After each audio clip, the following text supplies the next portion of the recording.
दोस्तों आदाब है, मैं अनीस अहमद खान हिंद वॉइस से आपसे मुखातिब हूँ। भाजपा यानी मोदी और शाह तमाम पूरे देश की जो नॉन बीजेपी सरकारें उन्हें गिराने में लगी हुई हैं। आप देखिए कि हेमंत सोरेन अपनी पूरी की पूरी कैबिनेट को लेकर रायपुर आ गए हैं। झारखंड में क्या उत्पात मचाया हुआ है और जगह भी इस तरह की तो ताज़ा घटना है कि वो रायपुर में अपने सारे एमएलए लेके आए हुए हैं। लेकिन बीजेपी में भी सब कुछ ठीक नहीं चल रहा है, क्योंकि मध्य प्रदेश के शिवराज सिंह चौहान जो चीफ मिनिस्टर हैं वो भी अपने दिल्ली आए हुए हैं। बहुत सी चीज़ें हैं जिनको वो सुलझाने के लिए आए हैं। जिस तरीके से उनको तमाम जो सेंट्रल कमेटी की बड़ी बड़ी संस्थाएं थीं उनसे उनको हटा दिया गया है। हालांकि वो अब तक के सबसे लंबे अरसे तक जो रहने वाले चीफ मिनिस्टर हैं, बड़े कायदे से वो मध्य प्रदेश चला रहे हैं। उन्हें वहाँ पर मामा कहा जाता है, शिवराज सिंह मामा। वो वहाँ की हर चीज़ को लेके, मुसलमान हिंदू सबको लेके एक साथ चल रहे हैं। उनका एडमिनिस्ट्रेशन शुरू से ही बड़ा सही चल रहा है। लेकिन एक चीज़ उनकी गलत है कि वो मोदी जी का साथ नहीं देते हैं। कभी हरदम मोदी जी से उनका 36 का आंकड़ा रहता है। यहाँ तक कि जब पोस्टर छपते हैं तो कभी कभी मोदी जी के चेहरा भी गायब कर देते हैं वो पोस्टर से। अमित शाह से निपटती उनकी, अमित शाह एक दो बार वहाँ गए मध्य प्रदेश, वहाँ भी उनका उस तरीके से वेलकम नहीं हुआ जिस तरीके से वो चाहते हैं और करते हैं। तो वो अब आए हुए हैं मध्य प्रदेश से दिल्ली। अब दिल्ली में क्या फैसला होता है वो देखने वाली बात है। लेकिन काफ़ी ग्रीवांसेस उनके हैं, काफ़ी उनकी जो परेशानियाँ हैं, काफ़ी जो उनको दिक्कतें आ रही हैं उनको लेके आए हैं यहाँ पे। उनकी सबसे बड़ी दिक्कत है ज्योतिरादित्य सिंधिया, जो पार्टी छोड़कर कांग्रेस को बीजेपी में शामिल हुए, मध्य प्रदेश में उन्होंने सरकार बनाई। वहाँ उनके पूरे आदमियों को मंत्री पद नहीं मिला और अच्छी जो और पद होते हैं कमेटीज़ वगैरह में उनको नहीं मिला, तो लिहाजा वो नाराज़ है। हालांकि उनको भी खुड्डे लगाया हुआ है यहाँ पे केंद्र में लाके नागरिक उड्डयन मंत्रालय दे दिया गया है। वहीं अंदर गडकरी को जो इन्होंने साइडलाइन किया है, ये बड़ी ख़तरनाक खेल है।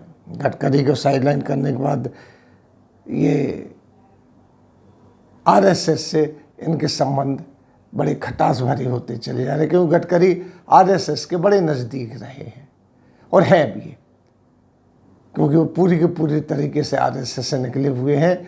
और उनका उतना ही बड़ा कद है जितना कि नरेंद्र मोदी का है। हालांकि मोदी प्राइम मिनिस्टर बन गए, गडकरी नहीं बन पाए। उसकी वजह एक लंबी वजह है। जब इनका प्राइम मिनिस्टर पद के लिए नाम चला तो गडकरी उस वक्त अध्यक्ष हुआ करते थे पार्टी के, उन्हीं का नाम था कि शायद ये प्रधानमंत्री के लिए आए। लेकिन 2012-13 में इनको अध्यक्ष पद से हटा दिया गया था। तो इनके पर कई आरोप लगे थे, इनकी कंपनियों पे आरोप लगा के उनको इस्तीफ़ा देना पड़ा था और नरेंद्र मोदी का नाम आगे आ गया था, क्योंकि नरेंद्र मोदी को गुजरात लॉबी जो है, अडानी, अंबानी और भी बड़े लोग हैं, वो उनको फंडिंग के लिए कर रहे थे। बात भी हुई थी जब बनारस में मीटिंग हुई इस बारे में, तो उन्होंने कहा कि हम किसको ला के खड़ा करें जो कि फंडिंग पूरी तरीके से कर सके, क्योंकि उस वक्त लाल कृष्ण आडवाणी का नाम चल रहा था। लेकिन ये हुआ कि कौन फंड करेगा, वो अलग हो गए। गुजरात लॉबी ने नरेंद्र मोदी को फंडिंग की। उस वक्त कितने चैनल खरीदे गए, कितने सोशल मीडिया पे लोगों को बनाया गया और नरेंद्र मोदी अंततोगत्वा चुनाव जीत गए, क्योंकि कुछ कांग्रेस की भी गलती थी, कांग्रेस में भी तोड़फोड़ हुई थी, तो जीत गए। अब वो उन लोगों को साइडलाइन कर रहे हैं। नरेंद्र मोदी पहले अडवाणी जी से तो पीछा छुड़ा चुके हैं और सीनियर लोगों को पीछे छुड़ा चुके हैं। अब वो उन सीनियर्स को भी हटा रहे हैं जो अभी मौजूद है, जिसमें नितिन गडकरी पहला नाम आता है। नितिन गडकरी को हटाना बड़ा मुश्किल है, क्योंकि उनके आरएसएस से बड़े गहरे संबंध हैं और महाराष्ट्र के हैं और महाराष्ट्र के ब्राह्मण हैं। ब्राह्मण लॉबी जो आरएसएस को गवर्न करती है उसमें उनकी बड़ी अच्छी पैठ है। आरएसएस के चीफ मोहन भागवत से उनके बड़े अच्छे संबंध हैं, लिहाजा उनको हटाना बड़ा मुश्किल है। और वो अब खुल के बोलने लगे हैं, कुछ ऐसी बात नहीं है। वहीं अगर देखा जाए तो नरेंद्र मोदी ने भी आगे हाथ बढ़ाना शुरू कर दिया है। यहाँ वहाँ तोड़फोड़ तो कर ही रहे, लेकिन अपनी मजबूती लाने के लिए उन्होंने एक फंक्शन में कहा कि उन्होंने जो राजनीति में आए हैं वो शरद पवार, जो महाराष्ट्र के मराठाओं के बहुत बड़े लीडर हैं और बहुत पुराने वेटरन पॉलिटिशियन हैं, उनकी उंगली पकड़ कर वो आए हैं। जब शरद पवार से इस बात को पूछा गया तो उन्होंने कहा कि अब देखिए, अगर ऐसी बात है तो मुझे और कितना झेलना पड़ेगा इस बात को, और अगर वो मेरी ये बात कहते हैं तो ये मेरे लिए बहुत महंगा पड़ने वाला है, और पड़ रहा है, पूरे देश के लिए महंगा पड़ रहा है। लेकिन शरद पवार ये कह के अलग हो गए और उन्होंने नरेंद्र मोदी को कोई भाव नहीं दिया।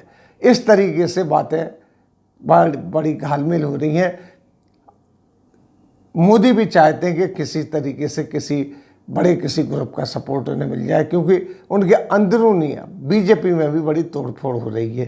क्योंकि जिस तरीके से निकालना, जिस तरीके से खरीद फरोख्त चल रही है, जो खरीद करके आते हैं एमएलए वो अपनी अच्छी पोस्ट चाहते हैं, जो सीनियर लोग आते हैं वहाँ से वो भी अच्छी पोस्ट चाहते हैं, तो उन लोगों को वो जगह नहीं मिल पाती है जो पुराने लोग होते हैं। जिस तरीके से महाराष्ट्र में हो रहा है, महाराष्ट्र में तोड़फोड़ तो हुई है, लेकिन उन लोगों को स्थान नहीं मिल पाया है जो लोग सीनियर लोग थे। तो वहाँ से इस तरीके से अगर अंदर से आके देखा जाए तो भाजपा में भी बड़ी तोड़फोड़, बड़ी टेंशन चल रहा है। हालांकि गोदी मीडिया है वो किसी तरीके से इस बारे में बात नहीं करती है।